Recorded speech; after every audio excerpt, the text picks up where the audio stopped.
Alors, il y a plusieurs morphologies. Il y a énormément de morphologies. On a des morphologies en H, des morphologies en 8, en X, en A, en V. Enfin, il y a vraiment toutes les morphologies. Il y a la morphologie sportive, qui va avoir des épaules fortes, par exemple. Des épaules bien carrées. La morphologie où la taille est bien marquée. Donc, il faut vraiment trouver la robe qui correspond à sa morphologie. C'est tout un cours. Ça peut être très long. Mais voilà, quand on a des rondeurs, il faut éviter des choses... Des robes un peu trop moulantes, donc on va opter pour quelque chose d'assez souple, fluide. Si on a un peu de ventre, on va porter une robe taille Joséphine par exemple, qui est coupée sous la poitrine et un peu plus ample au niveau du ventre pour cacher les rondeurs. On va vraiment chercher à faire le contraire, un peu le contraire de ce qu'on a, c'est-à-dire que si on a une poitrine trop forte par exemple, on va éviter de la montrer avec un grand décolleté. On peut mettre un décolleté, mais de façon vraiment légère pour pas justement montrer qu'on a une poitrine vraiment trop volumineuse. Pareil pour si on a trop de hanches, on va porter quelque chose de fluide, une coupe droite par exemple qui va se poser et qui va pas laisser deviner est-ce qu'on a beaucoup de hanches ou pas. On va vraiment essayer d'améliorer la silhouette avec les coupes de robe. Et c'est vraiment très large, très grand, très long à expliquer. Les vêtements qui amincissent vont être les matières fluides. Ça, c'est très important. Quand on a des rondeurs, quand on a envie de cacher des petits bourrelets, on opte pour une matière fluide. On évite les matières trop épaisses. On évite les hauts trop imprimés. On évite les matières brillantes. Voilà, il y a vraiment plein de matières comme ça qui vont aider à la silhouette. Alors, attention aux rayures. Les rayures à l'horizontale vont élargir la silhouette, évidemment. Les rayures en verticale vont, au contraire, allonger la silhouette. Donc, il faut vraiment faire très attention. Si on n'a pas de taille, par exemple, si on n'a pas une taille formée et qu'on est un peu large de la taille, il faut éviter les rayures. Sinon, là, on a vraiment l'impression d'être un carré. Ou pareil au niveau des hanches. Si on a des hanches, on ne met surtout pas de rayures horizontales au niveau des hanches.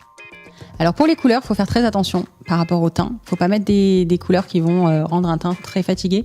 Quand on a une typologie chaude, on va opter pour des couleurs qui vont se tourner vers les orangés, les bruns, rosés, etc. Quand on va avoir une typologie froide, on va opter soit pour des couleurs pastel pour certaines typologies froides, soit pour des couleurs franches et contrastées, comme le bleu roi, le rouge, etc. Donc oui, il faut faire très attention aux couleurs et savoir bien approprier en fonction de sa couleur de cheveux, son teint, ses yeux, pour mettre en valeur justement son teint et avoir un effet bonne mine. Tout est une question d'équilibre. Si vous avez les hanches qui sont plus larges que vos épaules, eh bien, il va falloir rééquilibrer au niveau des épaules, c'est-à-dire structurer les épaules. On va pouvoir penser à des robes qui vont avoir une tenue bien particulière au niveau des épaules, ou bien ce qu'on appelle une taille empire, donc avec une ligne de taille qui va être juste en dessous de la poitrine. Si à contrario vous avez les épaules qui sont plus développées que vos hanches, là vous pouvez travailler justement sur le fait de mouler vos hanches avec des robes type des robes basques à basques qui vont du coup apporter du volume, ou des jupes boules qui vont du coup pareil créer du volume au niveau des hanches. Et si vous avez une taille qui est marquée, marquez-la, soulignez-la. Et si votre taille n'est pas marquée, c'est-à-dire que vous êtes très droite, surtout n'essayez pas de vous mettre une ceinture parce que ça va saucissonner votre silhouette. Et là, je pense qu'en termes de séduction, nous n'y serons pas. Quel type de robe ? Alors, si vous êtes une femme avec des formes généreuses, je vais juste vous dire, évitez la robe moulante et courte, qui est pour moi le summum de la vulgarité. Je dirais, si on est sur une silhouette généreuse avec des formes, on peut très bien porter une robe. Mais disons que orientez-vous vers une robe qui soit souple, de façon à ne pas marquer, par exemple, vos petits coussins d'amour au niveau du ventre, qui vous mettront peut-être même vous mal à l'aise, parce que une femme, ça doit avoir des formes, mais il ne faut pas que ces formes, tout d'un coup, deviennent disgracieuses. Voilà. Donc, on peut exprimer une certaine générosité, mais juste en la caressant, pas en la moulant. Maintenant, si vous avez une silhouette qui est parfaite, et puis effectivement, vous pouvez vous permettre de porter une robe beaucoup plus ajustée. Maintenant, sur un premier rendez-vous, vous n'êtes pas obligé de vous tourner vers une robe. Vous pouvez très bien porter un très beau pantalon avec une très belle chemise ou un petit haut léger en soie qui pourrait être tout aussi élégant qu'une robe. Donc, il ne faut pas du tout vous focaliser que sur la robe. Une fois de plus, portez ce que vous aimez. On sait que les motifs, en tout cas pour ceux qui ne le savent pas, le motif apporte du volume. Donc si, une fois de plus, vous êtes plutôt sur une silhouette qui est généreuse, évitez les motifs trop imposants. De surcroît, si en plus c'est coloré, parce que leur motif plus couleur un petit peu trop présente va vous donner le double effet qui se coule. Donc je pense que pas que ce soit le but que vous recherchiez. Maintenant, si on est sur une morphologie aux formes équilibrées, vous pouvez très bien user du pois, de la fleur, de la rayure, à partir du moment où on va faire une note. N'allez pas vous habiller de pied en cap en rayure ou avec petit pois, gros pois. D'abord, ça peut donner mal aux yeux à la personne. Il y a des rayures, par exemple, qui sont très désagréables au regard. Donc, faites attention à cela et restez dans une certaine sobriété. Moi, je trouve que c'est toujours ce qui est le plus joli. Alors, la question en fait des robes, les dames, les demoiselles ont tendance à se dire non, mais je vais pas mettre une robe parce que je suis un peu trop forte, etc.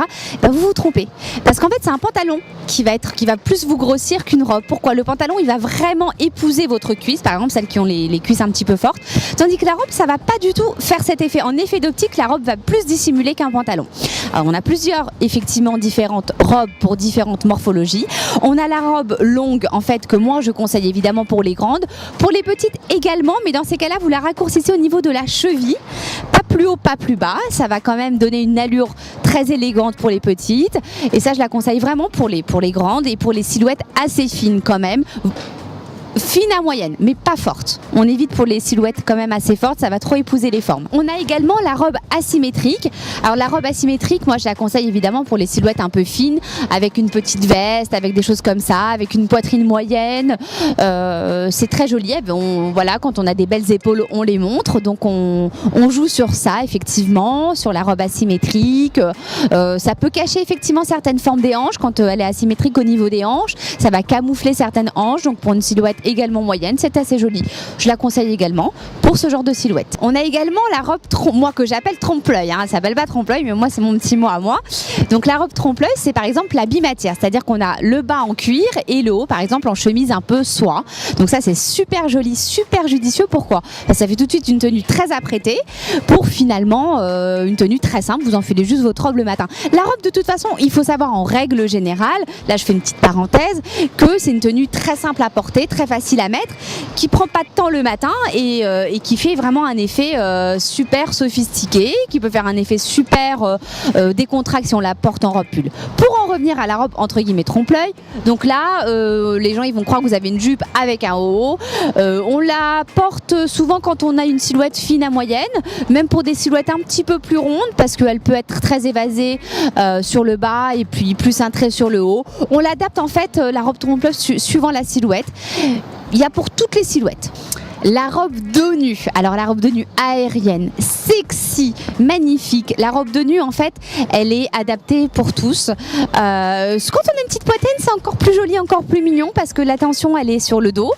C'est super joli. Vraiment, moi, je la conseille pour des silhouettes assez pas trop maigres, justement. Il faut avoir un petit peu de forme quand même, mais c'est vraiment la robe sexy par excellence. Donc, on l'adopte. Il y a également la robe pull.